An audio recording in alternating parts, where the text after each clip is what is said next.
इंसान में एक आदत होती है दोस्तों। और मुझ में आदत है कुछ पुराना टटोलने की। तो मैं कुछ अखबारें टटोल रहा था एक दिन। तो टटोलते टटोलते मेरी जो नज़र पड़ी हिंदुस्तान अखबार पर पड़ी। और हिंदुस्तान अखबार वो कोई आजकल की नहीं, 2 जून 2017 की थी। जिसमें एक आर्टिकल था, एक शहर जिसने कचरे के खिलाफ मुहिम छेड़ दी। ये केरल के कन्नूर के लोगों की कहानी थी, जिन्होंने ठान लिया था कि किस तरह कचरे को कम करना है। अब आपको मैं बताता हूं कि उस आर्टिकल में आखिर लिखा क्या था। आर्टिकल का टाइटल है एक शहर जिसने कचरे के खिलाफ मुहिम छेड़ दी। 2 जून 2017 की हिंदुस्तान अखबार का ये आर्टिकल है और जिसको लिखा है पंकज चतुर्वेदी, जो वरिष्ठ पत्रकार हैं। केरल के कन्नूर ने ठान लिया तो प्लास्टिक समेत हर किस्म के कूड़े से उसने मुक्ति पा ली।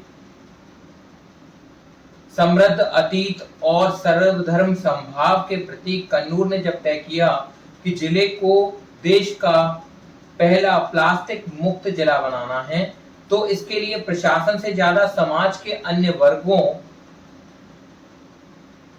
को साथ लिया गया। बाजार, रेस्टोरेंट, स्कूल, एनजीओ, राजनीतिक दल एकजुट हुए। पूरे जिले को छोटे छोटे क्लस्टर में बांटा गया। फिर समाज के हर वर्ग, खासकर बच्चों ने इंच इंच भूमि से प्लास्टिक का एक एक कतरा बीना।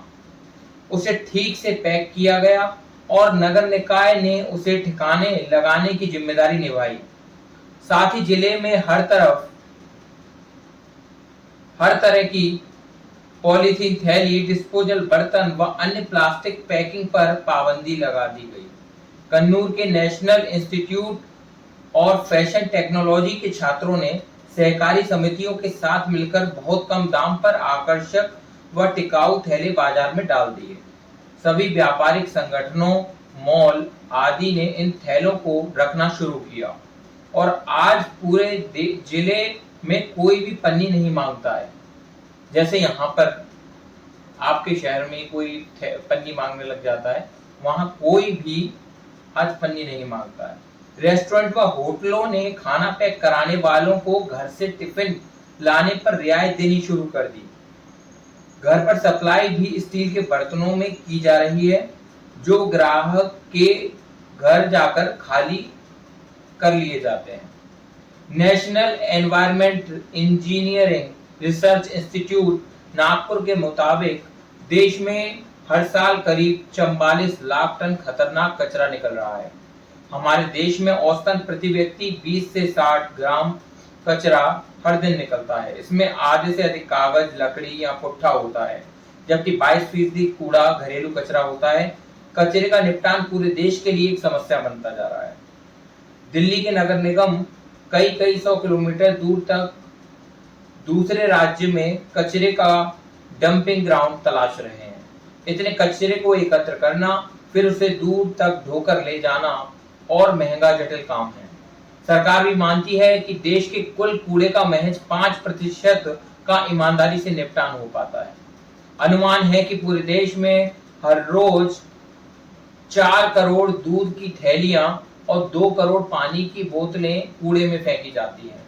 मेकअप के सामान, घर में भी डिस्पोजल बर्तनों के प्रचलन, बाजार से सामान लाते समय पॉलीथीन की थैलियां लेना, हर छोटी बड़ी चीज की पैकिंग, ऐसे ना जाने कितने तरीके हैं जिनसे हम कूड़ा कबाड़ बढ़ा रहे हैं। घर में सफाई और खुशबू के नाम पर बढ़ रहे साबुन व अन्य रसायनों के चलन ने भी अलग किस्म के कचरे को बढ़ाया है। केरल के इस विकराल समस्या को समझा और पूरे राज्य में कचरा कम करने के लिए कुछ कदम उठाए। सबसे ज्यादा सफल रहा है डिस्पोजल बॉल पेन के स्थान पर इंक पेन के इस्तेमाल का अभियान।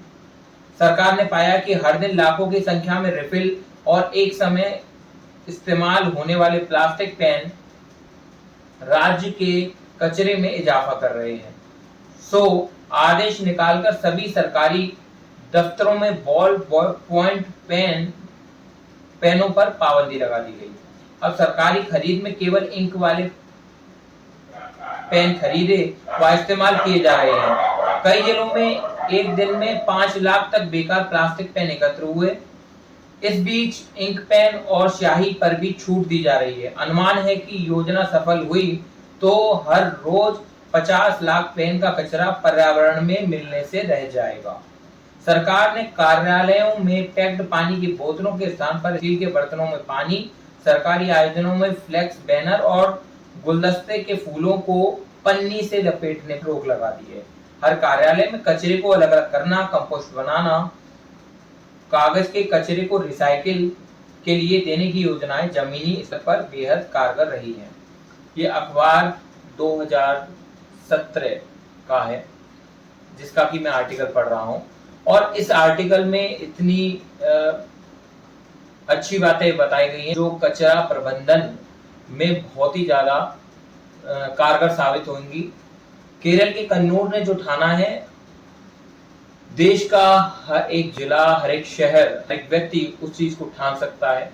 मिलकर काम करने की जरूरत है।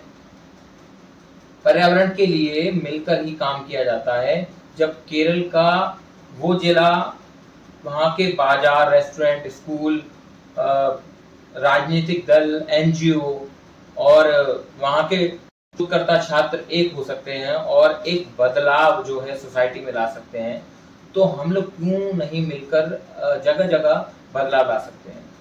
नेचर यारी फाउंडेशन आप सभी से यही अनुरोध करती है कि आप नेचर यारी से जुड़ें और नेचर यारी के साथ मिलकर इस पर्यावरण को बचाने की मुहिम का हिस्सा बने।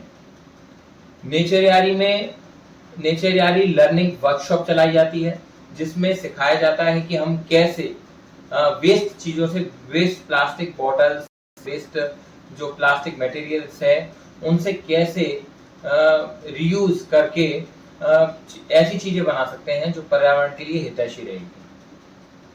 तो आप हमारे साथ जुड़िए और आर्टिकल आपको कैसा लगा, अगर अच्छा लगा है और वीडियो अच्छी लगी है तो उसको ज्यादा से ज्यादा शेयर करिए, क्योंकि इस पर्यावरण को बचाने की बहुत जरूरत है।